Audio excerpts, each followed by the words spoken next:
Hello everyone, কেমন আছেন? আমি ভালো আছি। আজকে আপনাদের সঙ্গে শেয়ার করছি রোজকার খুব ইজি একটা রেসিপি, চিংড়ি মাছের বাটি চচ্চড়ি বলুন, আলু তরকারি বলুন, যেটা হোক। কড়া গরম হয়ে গেছে। প্রথমে আগে তেলটা আমি দিয়ে দিই। এটা খেতে এতটা ভালো লাগে যে একটা পদেই খাওয়া হয়ে যায়, আর কিছু দরকারও পড়ে না। অনেকটা তরকারি, ওই জন্য একটু তেলটা বেশি দিলাম আজকে।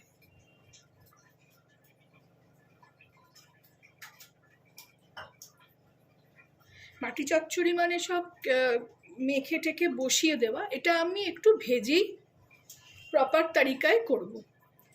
প্রথমে তেল গরম হয়ে গেছে, এর মধ্যে আমি পেঁয়াজ কুচিটা দিয়ে দেবো। খুব স্লাইস, একদম পাতলা পাতলা সাইজ করে নিয়েছি।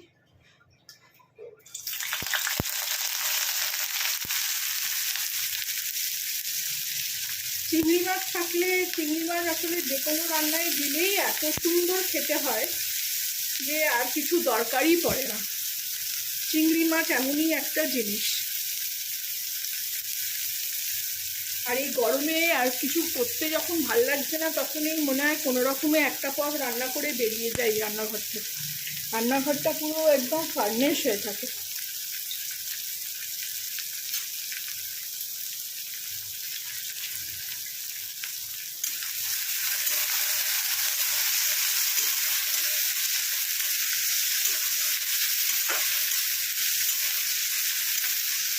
ভালো করে ভেজে নেবো এটা।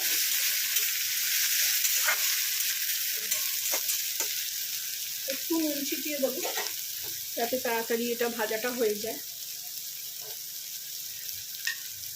জিনিসটা মানে পেঁয়াজটা গলে যায়।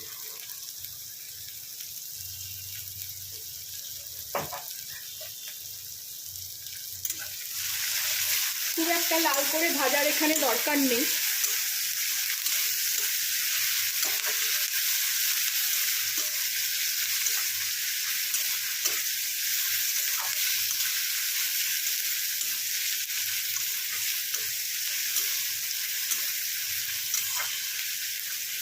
এইবার আমি এতে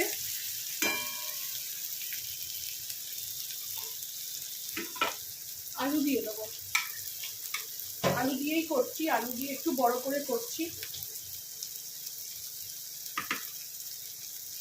আলুটাও আমি এরকম আলু ভাজার মতন করে কেটে রেখেছি।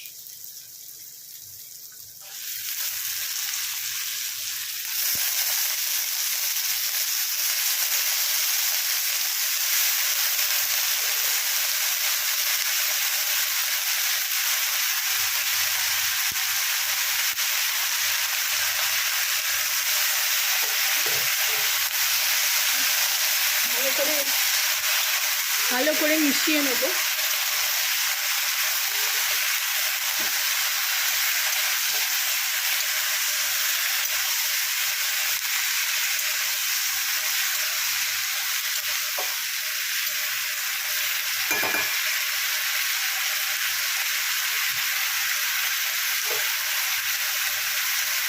এখানে 4টে কাঁচা লঙ্কা চিড়ে রেখেছি, দিয়ে দিলাম।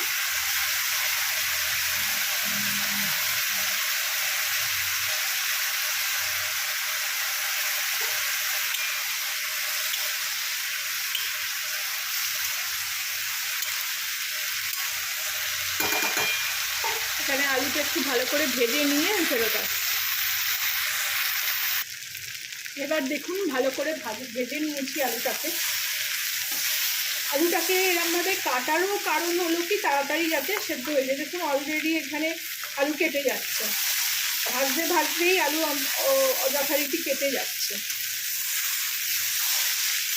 এইবারে আমি এখানে আঁচটা কমিয়ে দিয়ে একটু আদা বাটা দেবো।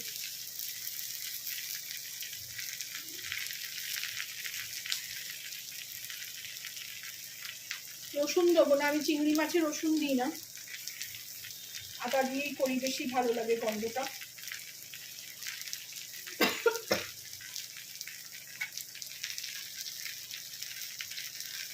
এখানে অল্প একটু জল দিয়ে দেবো, হাত ধোয়া জলটা দিয়ে দেবো।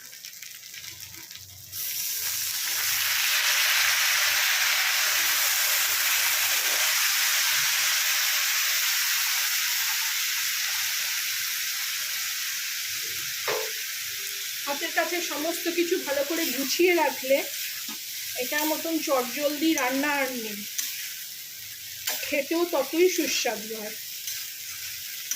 মিলিয়ে নিলাম আদাটাকে, এবারে গুঁড়ো মশলাগুলো দেবো।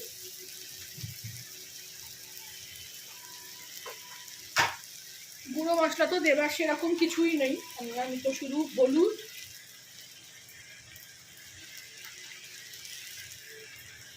আর একটু কাশ্মীরি লঙ্কার গুঁড়ো দেবো।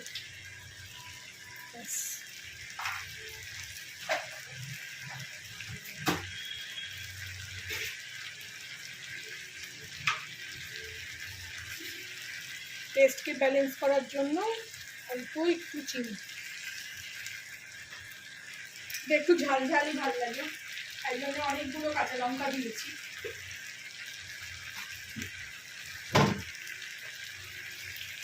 ভালো করে মিলিয়ে নেব। এখানে আমি চিংড়ি মাছটাকেও আলাদা করে ভাজি না, এর মধ্যে দিলেই সেদ্ধ হয়ে যায় আর খুব ভালো টেস্ট হয়। অলরেডি দেখুন কত সুন্দর রং এসে গেছে।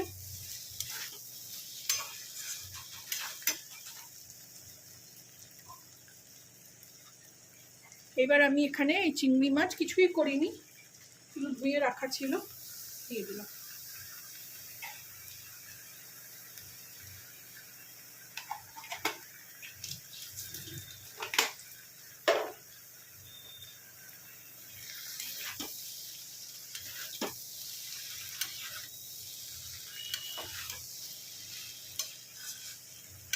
খুব সুন্দর গন্ধ ছাড়ছে।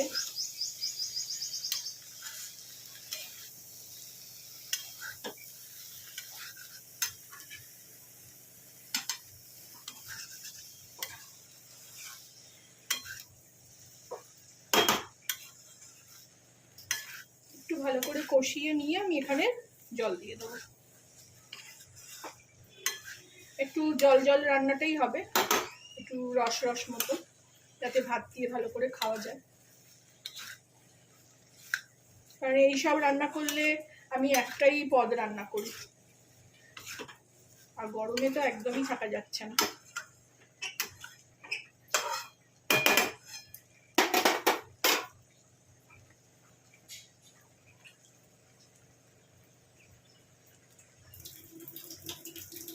আমি এখানে জল দিয়ে দেবো। জল গরম করার দরকার নেই, ট্যাঙ্কের জলই যা গরম।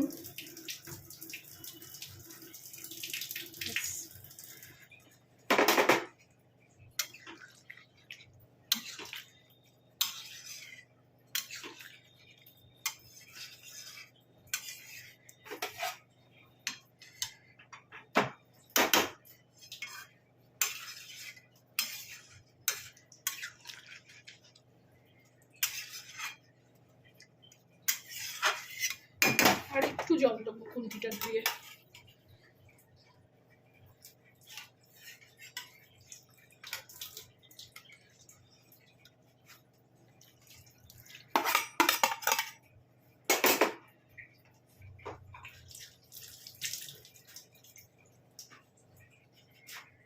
এবার এতে স্বাদ অনুসারে নুন দিয়ে দেবো।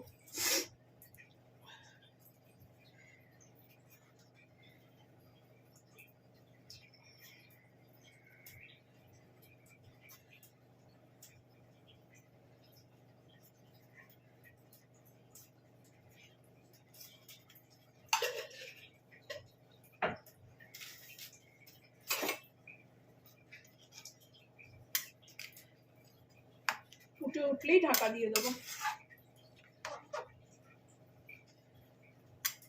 খুবই চটজলদি রান্না, বেশি কষ্ট নেই, অথচ খেতেও ভালো।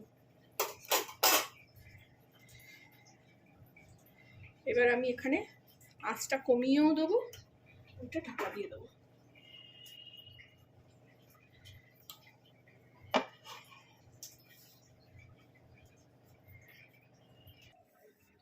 ফিরে আসলাম, দেখি খুলি কি অবস্থা।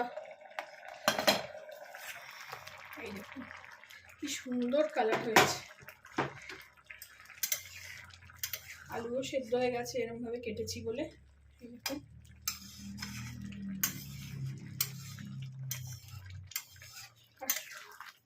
একটু ঠান্ডা হলে আমি একটু এরকমই জল জল রাখবো, একটু বাড়িয়ে দিয়ে আঁচটা ততক্ষণ ফুটে নিই। এরকমভাবেই জল জল রাখবো, ঠান্ডা হলে একটু টেনে নেবে।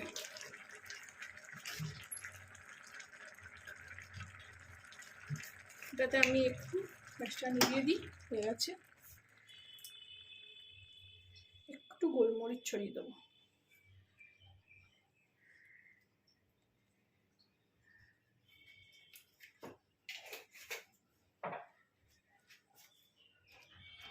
এরকমভাবেই এটাকে ঢাকা দিয়ে দেবো, গন্ধটা এর মধ্যে থাকবে। এখন ঢালবো না।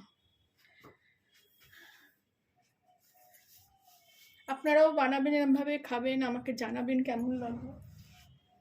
ভালো লাগলে আমার চ্যানেলটাকে লাইক, শেয়ার অ্যান্ড সাবস্ক্রাইব করে দেবেন।